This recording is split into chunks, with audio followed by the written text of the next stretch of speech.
시청자 여러분 안녕하십니까? 출발성공투자 박민영입니다. 네, 안녕하세요. 김영롱입니다. 밤사이 뉴욕 증시 하락했습니다. 그것도 상당한 낙폭을 기록했고요. 일단 가상화폐 시장의 변동성이 확대된 영향도 있었고 무엇보다 CPI 40년 만에 최대폭 상승이 큰 영향을 끼쳤습니다. 테크주 다 내려갔고요. 그나마 마이크로는 좀 3% 올라가며 긍정의 흐름이 됐는데 사실 어제요. 뉴욕장 올랐다 했는데 우리는 또 만기일이라서 그 영향 오롯이 못 받고 오늘 또 뉴욕장 내렸는데 우리 좀 기대하고 개장할까 싶었는데 뉴욕장이 이래버리고. 그러니까 뭐 시장이 좋아진다라는 얘기는 당연히 안 나오는 거고 계속 조심해야 된다라는 건데 특히 우리가 뭐 이번 한 주 동안에 마지막에 봐야 될 이벤트 중 하나가 CPI다라는 얘기를 많이 해드렸었으니까 네. 그러면 이게 어떻게 나왔고 시장에 어떤 영향을 미치길래 지금 뉴욕 증시가 이렇게 반응했는지 체크를 한번 잠깐 해드리도록 할게요. 일단 나온 팩트부터 한번 체크를 해드릴게요. 한번 보여주시죠. 미국 1월 CPI가 발표가 됐는데요. 전년 동월 대비했을 때 7.5% 상승했습니다. 네. 이게 1982년 2월 이후에 40년 만에 최대 상승폭이기도 하고 블룸버그 이제 전문가들의 전망치가 7.3%였거든요. 한 7%만 됐어도 아마 시장이 어느 정도 받아들이고 소화를 했었을 텐데 전망치를 훨씬 상회하다 보니까 여기에 대한 부담감이 있을 수밖에 없고요. 군원 CPI도 전년 대비했을 때 6% 상승하면서 시장 전망치를 역시 상회했습니다. 이렇게 하다 보니까 시장이 어떻게 반응했느냐? 바로 다음 장이 있습니다. 3월 FOMC 회의에서 금리 인상 얼마나 할 건가라고 생각했을 때 원래 한 25bp 올리면 그냥 무난한 정도였는데 네. 그게 하루 전까지만 하더라도 25bp 올릴 거야 76%였거든요. 그런데 이게 CPI가 발표되고 나서 25bp는 13%로 낮아졌고 24%였던 50bp 인상 전망이 87%까지 올라갔습니다. 장중에는 90%를 넘기까지도 했는데 그러니까 이제 3월 FOMC에서는 이제 50bp를 올릴 수 있겠다라는 걱정거리들이 있을 수밖에 없고 다음 장 올해 금리 인상을 몇 번 할 것인가에 대해서도 뭐 잘 보이실지 모르겠습니다만 막 숫자가 중요한 건 아니고요. 그러니까 올해 총 6번을 올리겠다라는 거죠. FOMC 회의 때마다 11월에 한 번 정도 잠깐 쉬었다가 12월에 다시 한번 올린다라는 건데 그러니까 긴축에 대한 속도가 당연히 빨라질 수밖에 없고 시장에서는 그 우려를 하고 있는 거죠. 그리고 이게 곧바로 10년물 미국 국채금리로 반영이 되는 모습이었습니다. 다음 장 넘겨보시죠. 2%대를 넘겼어요. 2019년 8월 이후에 첫 번째 2%대 돌파이기도 한데 이제 너무나도 로직이 우리 박혀 있잖아요. 10년물 국채금리 상승하면 미국 증시, 우리 증시 충격을 받을 수밖에 없기 때문에 여기에 대해서는 대비를 하셔야 되겠고 좀 다른 얘기이긴 한데 그래서 어제 이제 포트에 금융주를 깔아놔야 된다라는 그 말이 좀 뼈아프게 좀 들리는 지난 간밤의 흐름이 아니었나 싶습니다. 밤사이도 뉴욕장의 분위기가 이로 인해서 영향을 좀 받아갔는데 워낙 분위기가 안 좋았다 보니까 밤에 뉴욕장에서 은행주는 또 같이 내리는 흐름까지 나왔어요. 그래도 확실히 은행주는 낙폭이 조금 덜 하기도 했습니다. 포트에 어느 정도의 이 안전장치 계속 해봐야 된다라는 이야기를 영롱 앵커 그리고 전략가께서 계속 얘기를 해주셨으니까요. 한 번 더 점검을 해보시길 바라겠고요. 다음 이슈 가겠습니다. 밤사이 뉴욕장에서 마이크론이 강할 수 있었던 이유가 바로 이 내용입니다. 일단 어제 나왔던 소식이었죠. WD와 키옥시아가 합동으로 해서 운영하고 있는 일본 공장 2곳에 불순물 혼입으로 인해서 생산 라인, 이 조업이 중지되는 소식이 들려왔습니다. 일단 웨스턴 디지털에서는 6.5 엑사바이트 규모 생산 차질을 빚을 것이다 라고 얘기를 했고요. 하지만 웰스파고 애널리스트는 키옥시아 생산분까지 더하면 16 엑사바이트 정도 감소할 것이다. 이 16 엑사바이트가 어느 정도 양이냐면 분기로 쳤을 때 세계 소비량이 한 10% 정도 됩니다. 어찌됐건 낸드 플래시 부분에서 생산 차질이 있는다라는 소식이 들려온 거죠. 그러면 이거에 대해서 국내장에서는 어떻게 좀 해석을 하고 있을까요? 넘겨보시면 NH투자에서 정상 조업까지는 한 3개월 정도 걸릴 것이다 라고 얘기하고 있습니다. 과거 사례를 봤을 때 정전으로 인해서 잠시 중단이 돼도 그걸 회복하는 데 한 달 정도 걸려왔었는데 재료 오염의 가동 중단은 즉각 복구가 어려운 상황이고 결국엔 한 3개월은 걸릴 것이다. 수습하는데 라고 얘기합니다. 그렇다면 재고로 대응을 한다고 치면 1분기까지는 수급 차질이 좀 없을 것인데 2분기부터는 가격이든 수급이든 분명 영향을 받을 것이다 라고 얘기합니다. 지금 낸드 업체별 점유율 보시면 삼성이 36% 정도로 압도적이고요. 그 뒤에 SK하이닉스와 키옥시아가 14%, 18% 그리고 WDC가 14% 정도 차지하고 있는데 이쪽에서 생산 차질을 빚게 된 겁니다. 그러니 어제 삼성과 하이닉스, 오늘 밤 마이크론까지 이 이슈로 인해 반사이익 기대감으로 주가가 올라갔던 거죠. 삼성전자와 SK하이닉스 어제 외국인의 매수도 상당수 강하게 들어왔고요. 삼성전자 1%, SK하이닉스는 장중 3% 이상 껑충 뛰어오르는 모습도 확인이 됐습니다. 일단 반도체 투톱 종목이 외국인 매수 상위 1, 2위로 나란히 자리를 하니까 조금 나름의 안정감도 가졌는데 시장에서는 SK하이닉스 주가 탄력이 더 좋네 라고 주목을 하더라고요. 증권가 의견을 살짝 취합을 해봤습니다. 상반기는 SK하이닉스가 더 좋을 거다 이런 얘기를 하더라고요. 삼성은 어찌됐건 상속세 등의 여러 이슈로 인해서 오버행 리스크가 4월 25일까지 상존하고 있다는 게 부담이고 결국엔 메모리 사이클이 개선된다라면 레버리지 감안했을 때 SK하이닉스가 더 탄력적일 거다 늘 하는 그 얘기기도 합니다. 그리고 SK하이닉스가 우리나라에서는 분기별로 배당하는 업체들이 그렇게 많지는 않은데 분기마다 배당을 하겠다라는 소식도 내놨기 때문에 메리트가 올라가고 있다라는 거죠. 하이닉스와 삼성전자 어제 흐름 어찌 보셨어요? 그러니까 반사 이익만으로 이게 추세가 되는 건 아니잖아요. 그런데 하나의 트리거나 시발점은 될 수 있는 거기 때문에 여기에 대해서 좀 강하게만 가준다면 시장의 전반적인 인식 흐름이나 뭔가 분위기가 좀 좋아질 수 있지 않을까라는 좀 희망회로는 많이 돌려봤는데 네. 어쨌거나 이걸 다 덮는 게 제 앞에서 한 그 CPI일 것 같아서 오늘 시장 한번 좀 대비를 하셔야 될 것 같습니다. 다만 또 모멘텀들은 계속 저희가 찾아가고 있는 거니까 한번 눈여겨보시면 좋을 것 같은데 이렇게 삼성전자나 SK하이닉스 얘기 나온 김에 삼성전자 그리고 카메라 모듈과 관련한 이슈들도 좀 더 있었잖아요. 네, 요즘에 반도체 쪽 이슈 되게 많습니다. M&A가 글로벌 빅딜 무산됐다, 기타 등등 얘기 나오고 있는데 저희는 또 말씀 주신 내용도 살짝 점검을 해보고자 해요. 삼성의 언팩 행사가 있었죠. 그리고 어제 또 갖가지 평가들이 쏟아졌습니다. 네. 넘겨보실게요. 삼성전자 갤럭시 S22 공개를 했습니다. 시리즈를.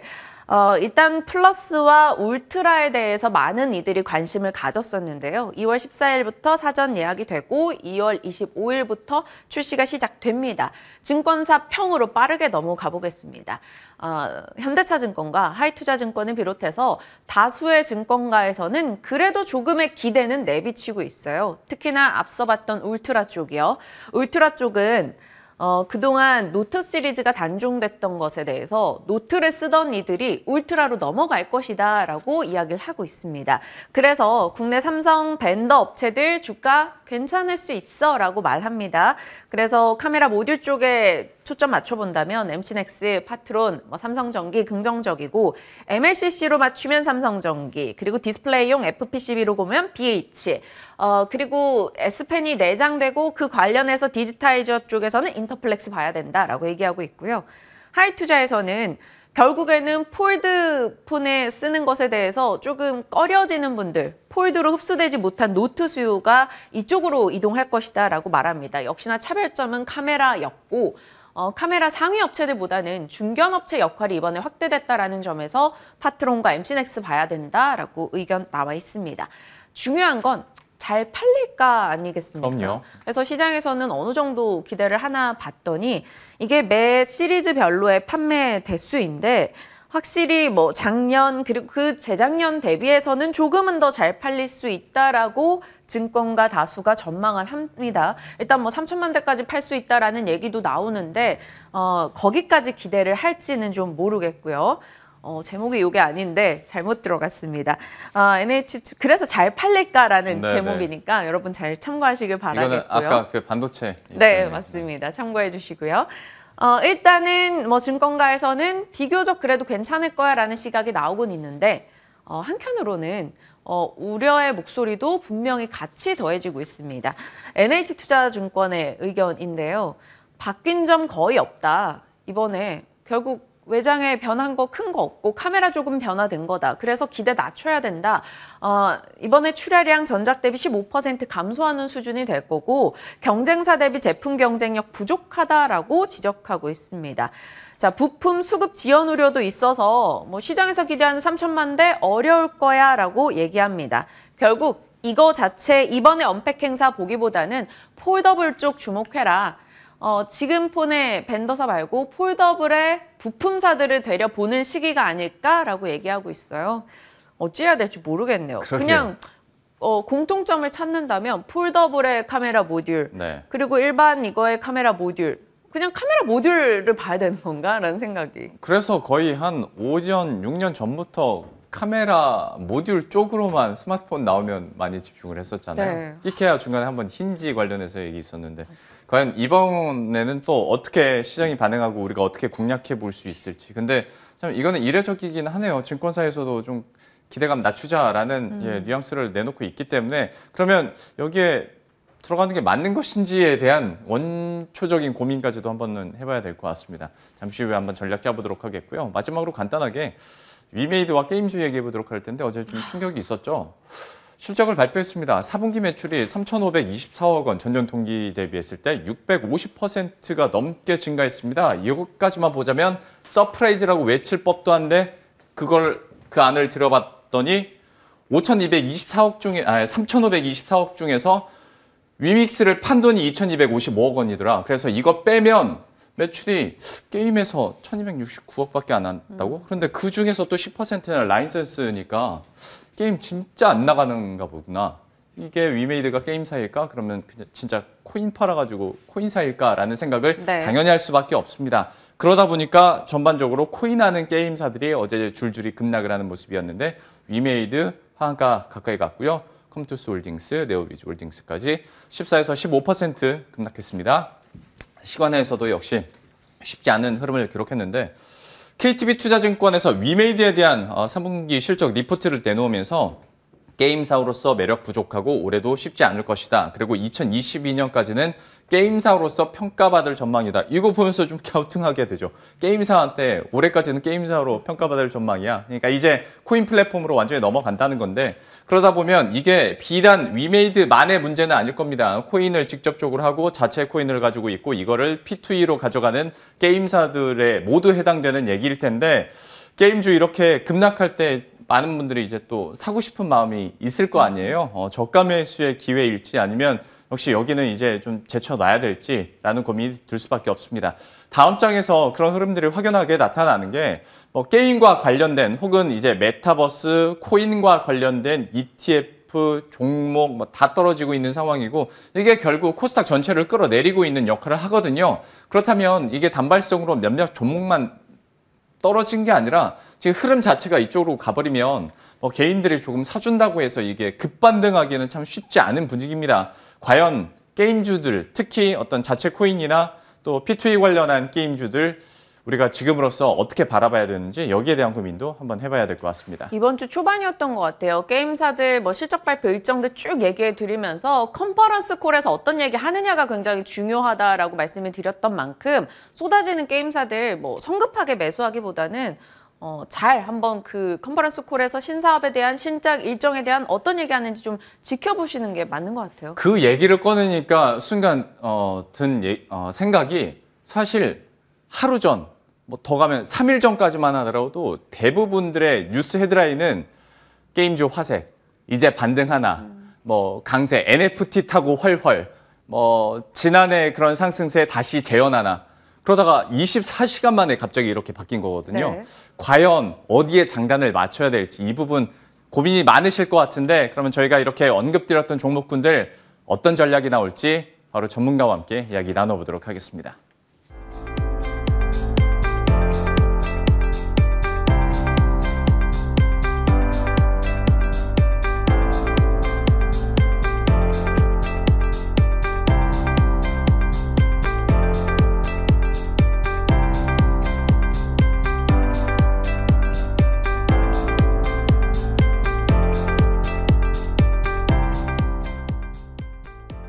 예, 그러면 앞서 언급드렸던 종목군들 투자 전략으로 녹여내 보도록 하겠습니다. 오늘 유스탁의 유창희 대표와 함께합니다. 어서 오십시오.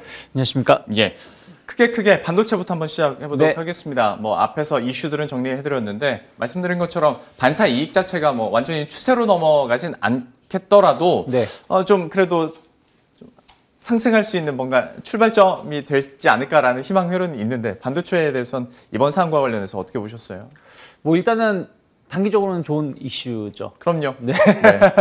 뭐 남의 불행은 우리의 행복이라는 게 주식시장의 격언이니까요. 그래서 어쨌든 앞에서 다 말씀하신 것처럼 지금 뭐 단순 생산 차질이 아니라 그 오염 물질 이런 부분들 때문에 네. 생산 라인이 오염돼서 이 생산이 안 되는 것이기 때문에 반도체는 특히 그 생산 라인 관련해 가지고 미세 공정이기 때문에 네. 진짜 그 먼지 하나 없게끔 하는 게 맞아요. 중요한데 이것이 오염됐다는 것은 완전 생산 라인을 새로 다시 만들어야 된다는 생각을 좀 하고 있습니다. 그러면 최소 뭐 3개월에서 뭐 길게는 그 이상도 걸릴 수 있다 생각을 좀 하고 있고 이제 뭐 2D 쪽이 아니라 3D다 보니까 3D가 시장에서 더 수요가 큰 부분들이 좀 있기 때문에 그런 부분들에 대한 어떤 반사 이익은 충분히 나올 수 있다 생각하고 있고요. 그리고 과거에 앞에서도 말씀하셨지만 그 일시적으로 생산이 안 됐을 때 오히려 재고 이런 부분들이 해소가 됐었던 부분이 있었는데 지금 반도체 업황이 완벽하게 해소된 건 아니죠. 회복은 아니지 않습니까? 아직까지도 좋진 않지만 앞으로 좋아질 수 있다는 기대감인데 이것이 좀 더 당겨질 수 있다는 부분들 그리고 지난주 금요일 미국 그리고 이번 주 화요일 유럽에서 그 반도체 공급망 해소를 위해서 미국은 100조, 네. 유럽은 50조를 투자하겠다라고 재정 투입을 하겠다고 했기 때문에 그런 부분들이 그러면 우리나라 기업이 또 반사이익을 더 크게 누릴 수 있다는 걸 본다라면 저는 뭐 관련된 기업들에 대해서 좀 제한된 반등은 더 나올 수 있지 않을까. 물론 이제 시장 자체가 좋았으면 뭐 더 좋겠습니다만은 약간의 흔들림은 좀 있을 수 있기 때문에 좀 더 지켜봐야 되겠습니다만은 저는 뭐 PSK라든지 뭐 삼성전자, 뭐 주성 엔지니어링 같은 기업들 계속해서 주목해 보실 필요가 있지 않을까. 다만 이제 다른 이제 반도체 관련된 그 낸드 플래시 관련된 종목군들이 주가가 아주 좋은 편은 아니에요. 네. 그렇기 때문에 좀 지지선을 좀 확인하시면서 접근하는 게 맞지 않을까. 이 뉴스만 가지고 막 급등으로 당장 가진 않을 것이다 생각하고 있습니다. 좋아지려고 하는 분위기잖아요. 그쵸. 예, 그러다 보니까 좀 확인은 하시되 그래도 말씀해 주셨던 이 세 종목군에 대해서는 더 관심을 한번 가져보도록 하겠고요. 또 얘기가 나온 김에 삼성전자 그 갤럭시 언팩과 관련해서 네. 이렇게 이제 신제품 나오면 이제는 뭐 스마트폰이 완전히 폼팩터가 완전히 변하지 않는 이상 네. 계속 카메라 모듈만 보게 되는 것 같은데 이번 사안과 관련해서 근데 증권가에서는 약간 기대감을 다운시키는 리포트들도 있긴 하더라고요. 네. 좀 어떻게 보셨습니까? 뭐 좀 다른 것 같아요. 좋게 보는 쪽도 있고 나쁘게 보는 쪽도 있고. 근데 저는 조금 좋게 보고 있습니다. 일단은 뭐 그 분위기 자체가 반응은 나쁘지 않은 것 같아요. 일단 가격적인 측면에서도 전작하고 큰 차이가 없다라는 부분들, 가격이 오르지 않았다는 것도 좋고. 저는 항상 노트만 써왔는데 아, 네. 이번에 바꾸려고 하고 있습니다. 펜이 이제 펜이 되니까. 들어갔으니까요. 그래서 그런 대기 수요도 상당히 좀 많다고 생각을 좀 하고 있어요. 특히 올해 같은 경우 스마트폰 교체 수요가 상당히 높게 나올 수밖에 없는 게 뭐 우리나라야 거의 뭐 몇 년 전부터 그 새로 폰 사시면 거의 5G 폰 사시지만 유럽이라든지 북미 같은 경우는 5G 그 인프라가 많이 잘 돼 있지가 않았어요. 네. 근데 이제부터 좀 많이 잘 되어 있기 때문에 올해 5G 교체 수요가 상당히 높다 생각 좀 하고 있고요. 그리고 코로나 때문에 스마트폰을 교체하기보다는 집에서 생활하는 경우가 많다 보니까 뭐 TV라든지 가구라든지 이런 내구재 교체가 많았다는 것이죠. 그러다 보니까 스마트폰 교체가 뒤로 밀렸었고 이게 이제 방역이 완화되거나 경제가 다시 재개가 되면서 스마트폰 교체 수요를 같이 맞물릴 수 있다는 것이죠. 그런 부분들이 또 하이엔드폰 시장 쪽에서의 관심도가 높게 나오고 있다. 예전 같으면 약간 중저가 폰도 나쁘지 않다는 이미지가 지금은 이왕이면 좋은 거 쓰자라는 이미지가 좀 있기 때문에 그러한 것들이 또 수혜를 입을 수 있다 생각을 좀 하고 있고요. 그리고 저는 그 부품 공급 이런 이슈들이 계속 맞물리면서 생산이 잘 안 됐었거든요. 작년에 제가 폰이 고장나서 수리를 받는데 2달 걸렸어요. 아, 정말요? 네. 그러니까 다행히 액정이 심하게 안 깨서 다행이었는데 그 부품이 없어가지고 그거 대기가 2달, 1달 반, 2달 걸리더라고요. 다 쇼티시. 네. 근데 이제 이런 부분들 때문에 생산이 안 되다 보니까 그 판매가 덜 됐었던 부분도 있었고 특히 중국하고 인도가 큰 시장인데 인도는 뭐 델타 변이 바이러스, 중국은 뭐 경제 봉쇄 이런 부분들 때문에 그 이연된 수요가 상당히 올해 많이 나올 수 있다 생각을 좀 하고 있습니다. 그래서 그런 측면에서 봤을 때 저는 스마트폰 시장 자체에 대해서 그러니까 삼성전자가 이번 제품이 엄청 좋다는 뜻이 아니라 스마트폰 시장 자체에 대해서 올해 좀 좋게 평가를 하고 있고 그러한 부분들이 삼성전자가 어쨌든 애플보다는 그다지 신제품 아니겠습니까? 애플은 먼저 발표를 했으니까 그런 측면에서 보신다라면 저는 조금 긍정적인 판매 대수를 예상해 볼 수 있지 않을까 생각하고 있기 때문에 말씀하신 것처럼 뭐 일단은 뭐 기판 관련돼서 뭐 BH라든지 삼성전기 뭐 주목해 보실 필요가 있고 뭐 카메라 자체만 봐도 나쁘진 않습니다만은 전 테스나라든지 심텍 뭐 카메라 관련해서 같이 사업을 하는 이런 반도체 관련된 기업들이 그래도 조금 더 안정적이지 않을까. 최근에 카메라 관련된 종목들이 많이 좀 하락한 부분들이 좀 있었거든요. 네. 왜 그러냐면 자율주행이라든지 로봇 이슈 때문에 먼저 갔다가 맞아요. 조정이 나와서 그 매물들 당장 돌파하기 쉽지 않을 것 같다. 그래서 좀 추세가 살아있는 쪽을 좀 바라보는 게 맞지 않을까 생각하고 있습니다. 아마 좀 전반적으로 반도체까지도 포괄해서 한번 보고 싶으시다면 아무래도 제일 마지막 종목 테스나가 좀 눈에 띄지 않을까 싶기도 하고 이렇게 BH, 삼성전기, 심텍까지도 또 추가적으로 얘기를 해줬으니까요. 관심 있게 지켜보시길 바라겠습니다.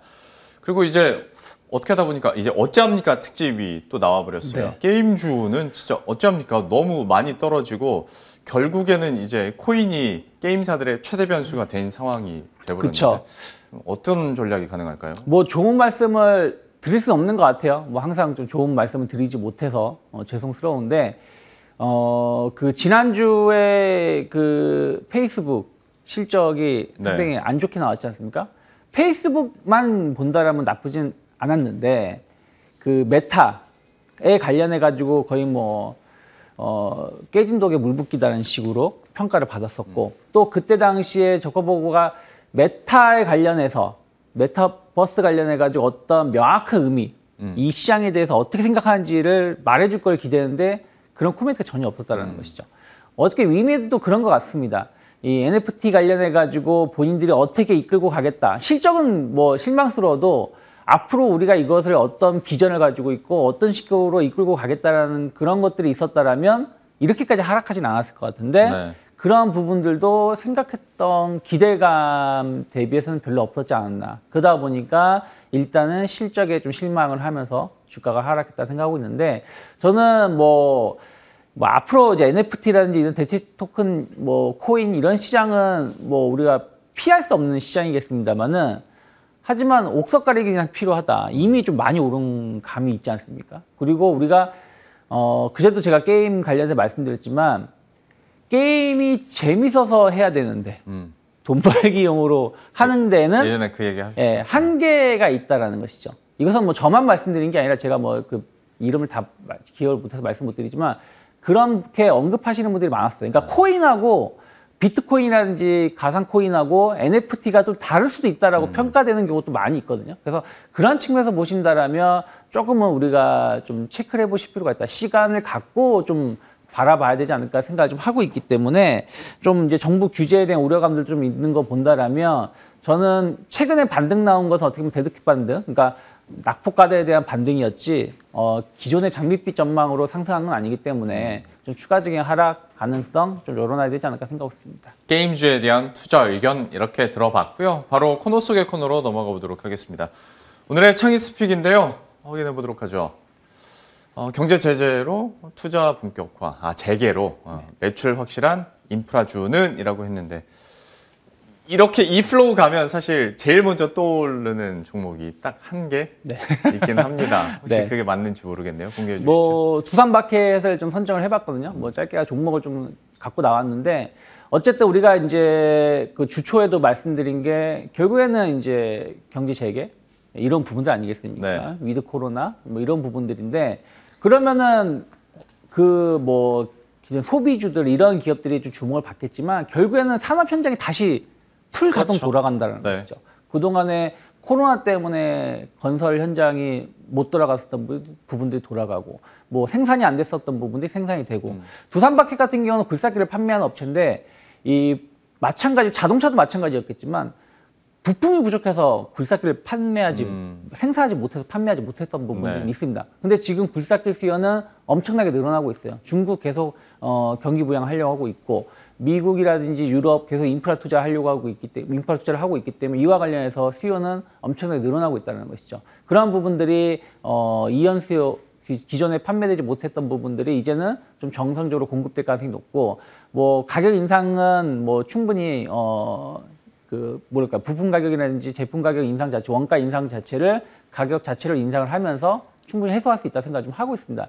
이번에도 뭐 굴삭기 업체들, 뭐 두산, 현대 인프라코어라든지 몇 개 있습니다만은 두산 바켓이 가장 좋은 실적을 보여줬거든요. 그런 부분들이 어떻게 보면은 어느 한 지역보다는 유럽이라든지 미국 시장에 상당히 강점을 갖고 있는 부분들이 좋은 실적을 보여주지 않나 생각을 좀 하고 있습니다. 그래서 저는 뭐 공급망 이슈가 상당 부분 상반기 이후에 해소될 수 있다 생각을 좀 하고 있고, 매출 자체가 상당히 좀 좋은 것이 확인되었고, 수급적인 측면에서 보신다면 외국인 기관 계속해서 매수세를 보여주고 있습니다. 그래서 그런 측면에서 보신다면 저는 뭐 경제 재개, 리오프닝 관련해 가지고 이러한 소비재 쪽도 봐야 되겠습니다만, 이게 산업이 정상적으로 돌아가면서 수혜를 입을 수 있는 섹터 관련된 종목군들 좀 중장기적으로 계속 볼 필요가 있지 않을까 생각을 좀 하고 있어요. 그래서 저는 두산 밥켓 뭐 오늘 뭐 약간 조정이 나온다고 하더라도 충분히 매수 공략 가능하다 생각하고 있고요. 저는 뭐 고점 돌파에 대한 기대감 한 47,000원 정도 목표가 열어놓고 접근해 볼 수 있지 않을까 생각하고 있습니다. 두산 밥켓 또 오랜만에 나왔고 가격 전략까지 이렇게 정리를 해주셨으니까요. 여러분들도 다시 한번